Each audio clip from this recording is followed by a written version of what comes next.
from the first pitch of the ball game all the way through. Put together a lot of really good at-bats.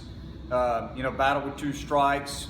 They walked 8 times tonight, so they did a good job of staying in the strike zone and came up with some big hits. And we had some opportunities. Bottom line, we had some opportunities to tie the game up. We had a runner on second, leadoff double with Hawkins, and failed to advance him there. And then Brewer in that inning lines out to first base. So we failed there. We had second and third earlier in the ball game. Hit a ground ball back to the pitcher. Had an opportunity to get another run in there. So they didn't give us a lot of opportunities. They only had 1 walk, so they did a really good job of pounding the strike zone, and they played good defensively. But the bottom line is we gave them too many free runners tonight. They swung the bats well, and did some good things there at the end of the game. A couple of hard hit balls there. Brewer, true freshman, leading off the ninth inning there with a hard single kier, hit a ball hard to left field.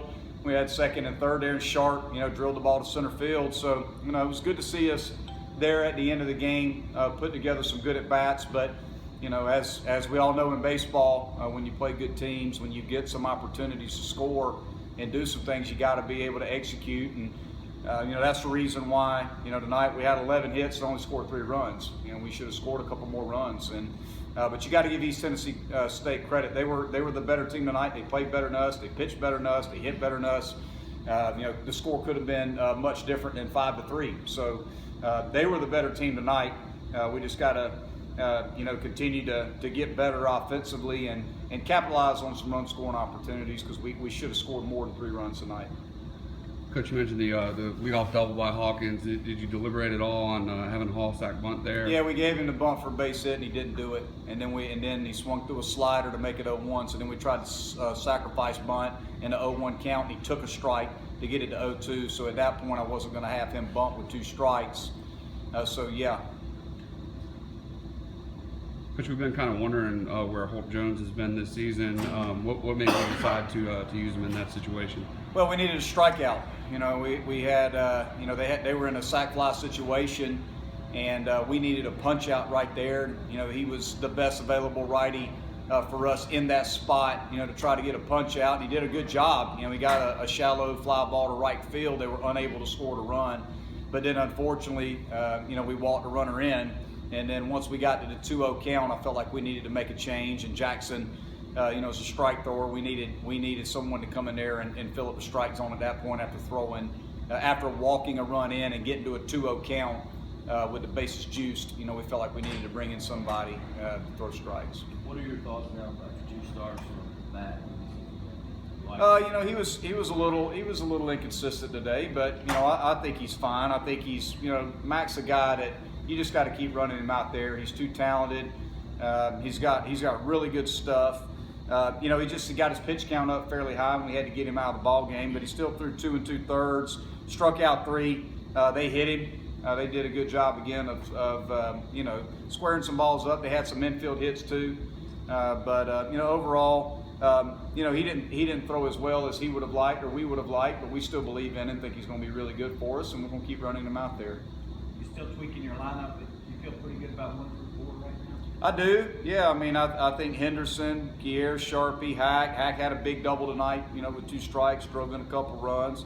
It's good to see Breyer hit a ball hard straight away center field. Thought he took another good pass there in his last at bats. It was good to see him square up some balls. But we got to find some answers in other places. Once we get past the the 4 spot, the bottom half of the order, we need to be a little bit more productive. It's good to see Brewer. Brewer, true freshman, lined out to first base in a pressure situation there, and led the 9th off with a hard hit ball. Thought Pierce Gallo, again did a nice job. He had a hit, scored a run, played pretty good defensively. So he had a nice game. So. I think those 2 freshmen there are doing well. We just, we got to find some other guys. Some other guys have got to start stepping up for us and swinging the bat and giving us some productive at bats. Once we get into 5 down. Hopefully guys like Hawkins can get it going, and we anticipate getting Parker back in the lineup, and hopefully that'll help a little bit. And we showed some good signs. We had 11 hits tonight, but 7 of those came out of 2 and 3. So we just got to find a way to put together quality at bats throughout the lineup, and we were unable to do that tonight. What is the latest on Sheldon and Parker? We will not know with Sheldon until Thursday. So we're going to get him. He will get scanned on Thursday. So don't know if we'll know that day or the following. We should know no later than Friday. Parker took ground balls today during batting practice. Took batting practice, felt good. So we will try to see if we can progress him tomorrow to more of a full practice. But it'll be, again, day to day with him just to see how he feels and, if he'll be ready to go. But he felt good, swung the bat good in BP, looked good taking ground balls. We just got to see how he progresses tomorrow. Don't imagine you had a lot of time to scout the Gamecocks yet, but just what do you know about them from a hitting and pitching standpoint? Well, they got some power arms. I know that. They've got 3 power arms that they'll run out there Friday, Saturday, and Sunday.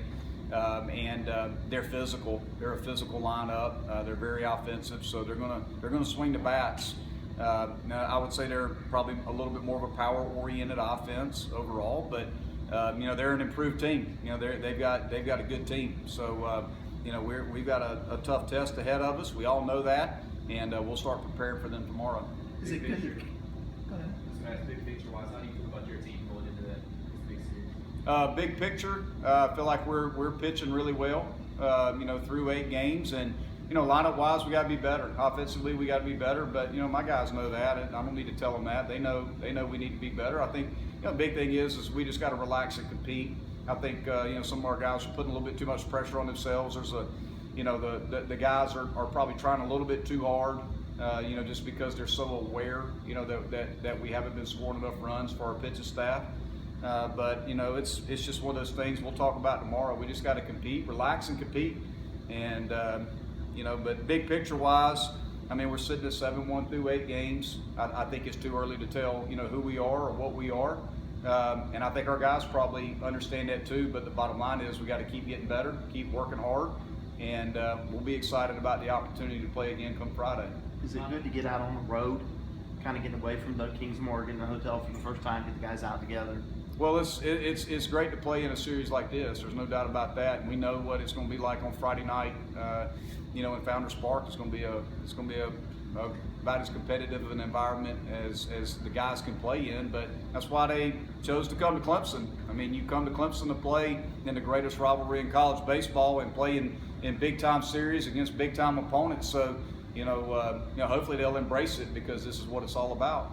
When it comes to preparing, is it a little different this year for you because you're going to be down at Columbia for 2 nights as opposed to just doing the one-time visit?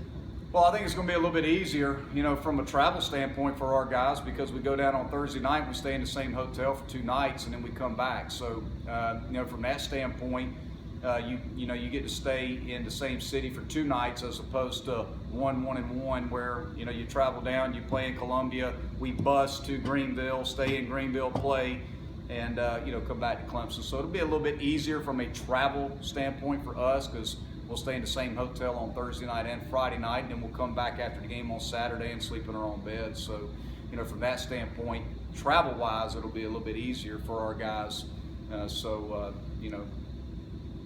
Yeah, obviously, I guess it'll be more like a road game though for 2 days instead of home neutral and then away. It is what it is. The neutral site game is in Columbia at the Pro Park. We're the home team in that game. It's a neutral game. It's a neutral park. We're not playing at Founders Park. We're not playing at Doug Kingsmore. It's to me, it's just we've played in that stadium before. So we've been in that ballpark. It's a big ballpark. It's the neutral site game, and we're going to play the game where it is, and we're excited about playing it. You've got a lot of young guys on this team. You think they'll understand and be prepared for the rivalry and intensity that comes with this kind of series? Well, I think so. I hope so. We've got some older guys here who have played in it, so I think they're aware of it and understand it. And we got a lot of kids from the state of South Carolina that are on our roster, so I think they know, what the rivalry is all about. With the teams not ranked this year, it's a little different than maybe you've been around for a long time, when both programs were kind of at their peak. regularly in that. Do you think that the fact that both teams are unranked, that it's going to change the way the two teams compete in the series? I mean, really? I mean, do you really think that being ranked or not being ranked is going to change how both teams approach this series at all? Absolutely not. I mean, both teams are going to come. They know what the rivalry is all about. They know what this series is all about, and both teams are going to be ready to go, regardless if they're ranked or not. You know, that's irrelevant in terms of how these two teams are going to compete going into the weekend. How much input did you get to have in the conversations when they talked about putting that second game in Columbia, that neutral game? Well, it was, obviously, our administration, their administration, I certainly had some conversations about it and went back and forth, and and ultimately, there were a lot of different scenarios that were brought to the table, and ultimately this is the one that we settled on, that we would alternate the neutral game from Columbia to Greenville and Columbia to Greenville. So no pitching changes in terms of this weekend. We wouldn't anticipate any pitching changes. Thank you, Coach. Thanks, Coach. Yep.